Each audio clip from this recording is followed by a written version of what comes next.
সম্পর্কে ধারণ করাটা যায়।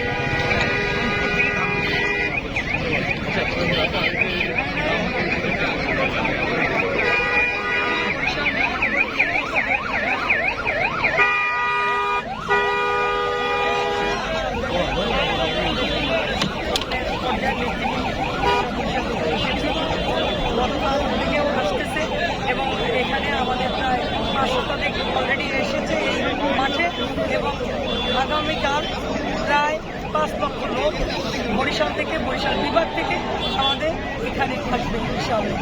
আমরা চাই নেতাকে আমাদের যে মনের ভাব, আমাদের হৃদয়ের ভাব সেটা প্রকাশ করব এবং আমাদের খুশি। কালকে আপনারা জানেন আমরা অনেক কষ্ট করেছি, অনেক অত্যাচারের শিকার হয়েছি। আমি 9 বার জেল কেটেছি এবং আমার লাস্ট 55টা মামলা ছিল। আমি প্রায় 4.5 বছর কেটেছি, অনেক অত্যাচারিত হয়েছি।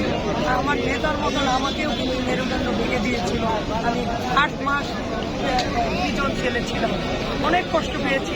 তারপরও এই দল থেকে আমরা বিচ্যুতি হই নাই। শুধুমাত্র আমাদের নেত্রী, আমাদের দেশনেত্রী বেগম খালেদা জিয়া তার আদর্শ এবং আমাদের জিয়াউর রহমানের আদর্শকে লালন পালন করে এবং আমাদের আমাদের এই যে কোটা আন্দোলন সহ এবং এই 17 বছরের আন্দোলনে আমাদের দেশনায়ক তারেক রহমান যে নেতৃত্ব দিয়েছেন, তার নেতৃত্বে আমরা সবাই তার নেতৃত্বে এক বাক্যে কিন্তু আমরা সেদিন চালিয়ে করেছি।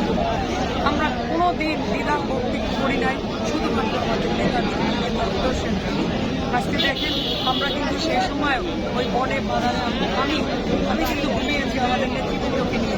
এই যে আমার সাথে যারা আছে তারা কিন্তু অনেকেই জেল কেটেছে, অনেকেই মামলার শিকার হয়েছে, কিন্তু আমরা সেই সময়ও আমরা আমাদের নেতাকে বলি নাই, দলকে বলি নাই, আমরা খেতে পারি নাই, একবেলাও নাও ছুটত। কারণ আমি আমার বরিশালের বাসায় খবর নিয়ে দেখেন, আমি 17 বছরে একদিন আমি বাসায় ঢুকতে পারি, কারণ আমি ছিলাম খুবই প্রশাসনের লিস্টে ভয়ঙ্কর।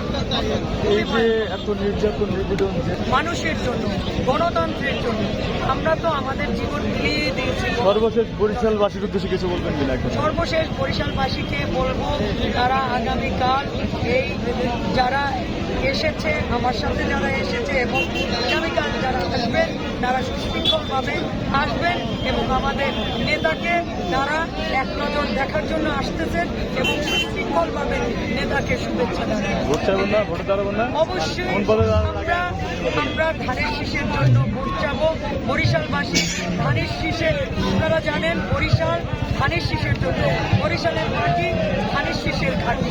অতএব বরিশালবাসী ধানের শীষকে বিজয় করবে ইনশাআল্লাহ এবং বরিশাল থেকে আমাদের নেতাকে আমরা ধানের শীষ উপহার দেব।